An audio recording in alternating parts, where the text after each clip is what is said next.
अगले 3 दिन के लिए दिल्ली के अंदर लॉकडाउन लगने वाला है क्योंकि दुनिया के 20 सबसे अमीर और पावरफुल देशों की G20 समिट की अगली मीटिंग दिल्ली में होने वाली है, जिस वजह से दिल्ली में all government department, offices, organisation, corporation, education institute सब कुछ बंद है। लेकिन सवाल ये उठता है, आखिर ये G20 समिट है क्या और इसके लिए दिल्ली में लॉकडाउन क्यों लगाया जा रहा है? और क्या आपको पता है दुनिया के 2 सबसे बड़े देशों ने भारत की G20 समिट में आने से मना कर दिया। लेकिन क्यों मना किया और इस G20 समिट का हमारे भारत पर क्या असर पड़ेगा, फायदा भी होगा या नुकसान, आइए इस वीडियो में जानने की कोशिश करते हैं।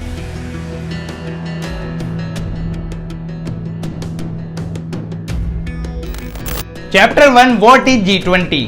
G20 दुनिया के 20 देशों का एक ग्रुप है जिसमें 1900 सबसे पावरफुल इकोनॉमी वाले देश हैं और एक है यूरोपियन यूनियन। G20 को 1999 में बनाया गया था क्योंकि 1990 एक ऐसा टाइम था जब दुनिया का हर देश इकोनॉमिक क्राइसिस और फाइनेंशियल क्राइसिस से सफर कर रहा था। तो बस इसी प्रॉब्लम को देखते हुए इन सभी देशों ने G20 का निर्माण किया। G20 दुनिया की सबसे बड़ी ऑर्गेनाइजेशन है जो दुनिया की 85% जीडीपी, 75% ग्लोबल ट्रेड और 60% पॉपुलेशन को कंट्रोल करती है। G20 का मकसद दुनिया के 20 सबसे बड़ी अर्थव्यवस्था वाले कंट्रीज के लीडर्स को एक साथ लाना और उनकी इकोनॉमिक पॉलिसीज को समझना, जिससे पूरी दुनिया की इकोनॉमिक ग्रोथ और स्टेबिलिटी को मेंटेन किया जा सके। लेकिन ये G20 समिट 1999 में बना है, लेकिन इससे पहले ये G20 नहीं था बल्कि G7 था जो 1975 में ही बन चुका था, जिसमें दुनिया की 7 सबसे बड़ी इकोनॉमी वाले देश थे जैसे Canada, Germany, France, Italy, Japan, UK और यूएस। G7 में भारत, रसिया और चाइना नहीं थे क्योंकि वेस्टर्न देशों को लगता था कि ये देश कोई मायने नहीं रखते। लेकिन फिर 1997 में थाईलैंड के अंदर एक फाइनेंशियल क्राइसिस आया जो थोड़े ही टाइम में पूरे एशिया में फैल गया, जिसके बाद G7 वालों को एहसास हुआ कि दुनिया में कहीं भी फाइनेंशियल क्राइसिस आएगा तो उसका इफेक्ट पूरी दुनिया पर होगा। इसलिए फिर 1999 में G7 को G20 बना दिया गया। G20 की सबसे पहली मीटिंग 15 नवंबर 2008 को अमेरिका के अंदर ऑर्गेनाइज की गई थी। अब G20 का कोई हेडक्वार्टर नहीं है, मतलब फिक्स नहीं है कि G20 की मीटिंग कहां पर होगी, बल्कि सिचुएशन के हिसाब से अलग अलग देशों में होती है। जैसे G20 की मीटिंग कब और कहां होगी इसका कंट्रोल 3 देशों के हाथों में होता है, पास्ट, प्रेजेंट और फ्यूचर। मतलब पास्ट में G20 की प्रेसिडेंसी किसके पास थी, प्रेजेंट में किसके पास है और फ्यूचर में किसके पास होगी। जैसे पास्ट में G20 की प्रेसिडेंसी इंडोनेशिया के पास थी जिसने 1 दिसंबर 2022 को प्रेसिडेंसी इंडिया को दे दी। आने वाले 1 दिसंबर 2023 को इंडिया G20 की प्रेसिडेंसी ब्राजील को सौंप देगा। लेकिन फिलहाल G20 की प्रेसिडेंसी भारत के पास है, मतलब इस बार हमारे पास बाकी 2 देशों से ज्यादा पावर्स हैं। जैसे भारत इन 20 देशों के अलावा भी G20 समिट में किसी और देश को इनवाइट कर सकता है, इसलिए भारत ने यूएई को इस G20 समिट में इनवाइट किया है क्योंकि यूएई भारत का एक मल्टी डायमेंशनल स्ट्रेटेजिक पार्टनर है। यूएई के साथ ही भारत ने इन सब देशों को भी G20 समिट में इन्वाइट किया है। इसी एक इन्विटेशन की वजह से इंडिया की इन सभी देशों से दोस्ती और भी ज्यादा बढ़ेगी, जिस वजह से इंडिया का वर्ल्ड लेवल पर और भी ज्यादा बढ़ेगा।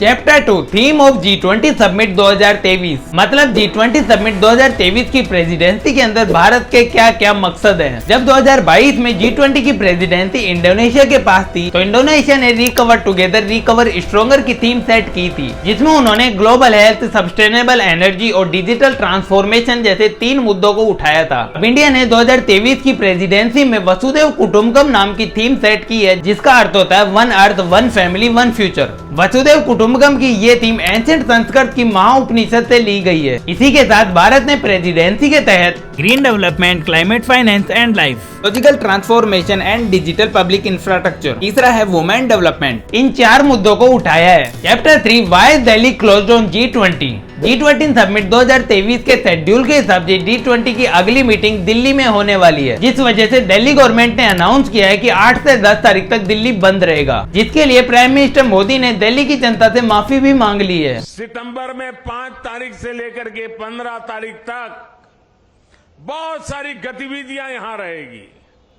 मैं दिल्ली वासियों से आने वाले दिनों में जो असुविधा होने वाली है उसकी क्षमा यात्रा आज ही कर लेता हूं। अब यहाँ सवाल उठता है कि G20 तो हो रहा है, पर यहाँ लॉकडाउन क्यों लगाया जा रहा है। दिल्ली की ये मीटिंग G20 समिट इंडिया की सबसे बड़ी मीटिंग होने वाली है, जिसमें दुनिया के बड़े बड़े लीडर्स आएंगे। अब दिल्ली की पॉपुलेशन हद से ही ज्यादा है, इसलिए इन लीडर्स की सिक्योरिटी को खतरा हो सकता है। एग्जाम्पल के तौर पर अभी कुछ दिन पहले ही खालिस्तानियों ने दिल्ली की रोड पर बहुत कारनामे किए हैं, जिस वजह से पता चला कि इन लीडर्स की सिक्योरिटी को खतरा हो सकता है, इसलिए दिल्ली गवर्नमेंट ने लॉकडाउन ही लगा दिया। Chapter 4 why some leaders not attend India G20 summit. Russia और चाइना के प्रेसिडेंट इंडिया की G20 समिट में नहीं आएंगे। व्लादिमीर पुतिन की इस G20 समिट में नहीं आने की कई बड़ी वजह हैं।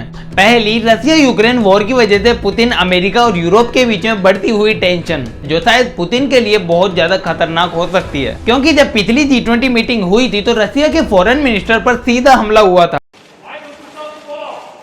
दूसरी तरफ चाइना के प्रेसिडेंट शी जिनपिंग भी इंडिया के इस G20 में नहीं आएंगे, जिसकी वजह भारत और चीन के बीच में लंबे समय से चल रहे बॉर्डर टेंशन। दूसरी वजह, हाल ही में चीन ने अपने एक मैप के अंदर भारत के कई हिस्सों को अपना भाग दिखा लिया है। दूसरी वजह, चीन ने रूस यूक्रेन वॉर के अंदर रूस का साथ दिया है, जो अमेरिका और बाकी देशों को पसंद नहीं आया, तो वो भी एक टेंशन है। मतलब चारों तरफ टेंशन ही टेंशन है। लेकिन अगर G20 को साइड कर दे तो क्या आपको पता है एक और टेंशन है कि हाल ही में अमेरिका के एक इंटेलिजेंस ऑफिसर ने ये कहा है कि अमेरिका एरिया 51 के अंदर एलियंस को छिपाता है और उन पर रिवर्स इंजीनियरिंग कर रहा है ताकि बाकी दुनिया से आगे बढ़ सके। लेकिन इस बात में कितनी सच्चाई है, इस पर हमने एक वीडियो बनाई है, जिसको आप यहाँ क्लिक करके देख सकते हैं। बाकी अगर आपको G20 समिट की ये वीडियो समझ आई है तो एक लाइक कर देना, पसंद आई है तो चैनल को सब्सक्राइब कर देना। फिर मिलेंगे नेक्स्ट वीडियो में।